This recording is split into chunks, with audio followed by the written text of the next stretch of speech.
Whiskey is a very well-known regulated spirit consumed and known worldwide. Bourbon, Scotch, Irish, Rye, and Tennessee are just some of the whiskies available on today's market. Today, we take a closer look at the background, history, and facts of one of the world's most well-known drinks and how it evolved to be the whiskey we know today. This is Episode 1 on Whiskey. But did you know? It's possible that distillation was practiced and founded in ancient times going back to the Babylonians in 2000 BC. If we come forward a bit to 100 AD, we can find the first written records of distillation. Ancient Greek philosopher Alexander of Aphrodite describes the process of taking seawater and distilling it into pure drinking water, and it's from here that medieval civilizations evolved their techniques over the following centuries. Between 500 and 1000 AD, the knowledge of distillation by this point had long spread over Europe, and the process had also been picked up by Christian religions that use it to produce ingredients for ceremonies and also medicines and treatments for smallpox and other illnesses. Shortly after, in 1000 to 1200 AD, the origin of whiskey begins when distillation migrates from mainland Europe and into Scotland and Ireland via the travelling monks. The monasteries lacked vineyards and grapes to the continent, and it's said that this left them no choice but to turn to fermenting grain mashes that resulted in distillations of the whiskey we know today. Let's fast forward a bit to 1405, and we can find the first written document that mentions whiskey. It appears on the Irish Annals of Clonmacnoise, and it mentions that the head of a clan died after taking a surfeit or excessive amount of aqua vitae at Christmas time. Or in other words, we'll just say he drank too much. By now, whiskey is very well known. In 1494, King James of Scotland granted a large amount of Scotch to Friar John Core, and then fast forwarding to 1536 and 1541, it's said that the whiskey shifted to the public after King Henry VIII dissolved the monasteries.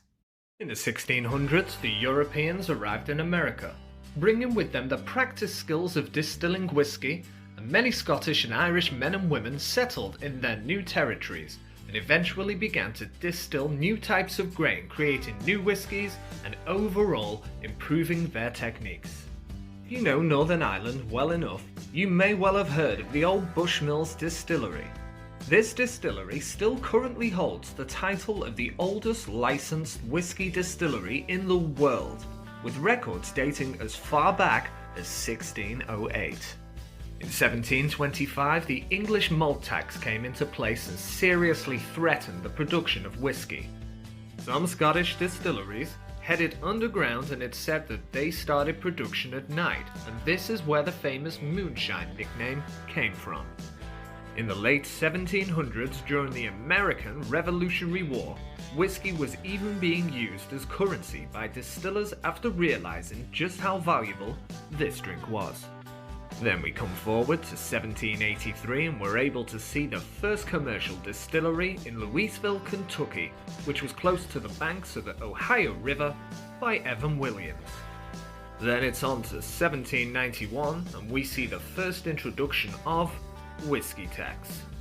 This of course led to the Whiskey Rebellion, and there was a big fallout between grain farmers and the US government. This all came to a turn in July 1794, when General John Neville was attacked by 600 armed men.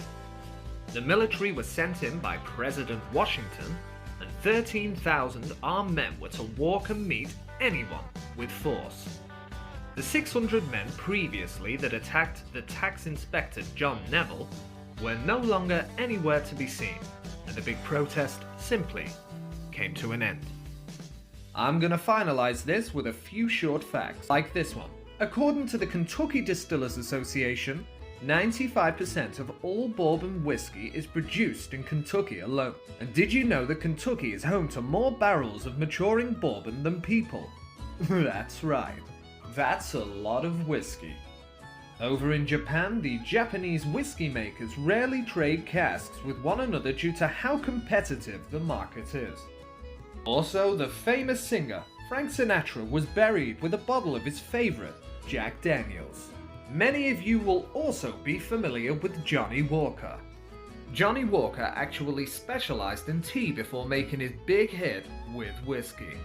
And another cool story from Charles Jockin, the baker aboard the Titanic, he claims that when he was rescued, he hadn't succumbed to the cold due to the amount of whiskey he'd drunk prior to the accident. Another fact is whiskey in Gaelic translates to the water of life. And the world's biggest collection of Scotch whiskey, also known as the Perfect Collection, stands at a staggering 3,384 bottles. The largest single bottle of whiskey was created by famous grouse, and it was a 1.7 meter bottle holding 228 liters of whiskey. Single malt is often mistaken for whiskey that only sees one cask, when really it's the product of a single distillery, so it may actually see many casks. I think we can all agree that whiskey's come a very long way. Next time when you reach for that bottle of scotch, remember just how far that bottle's come.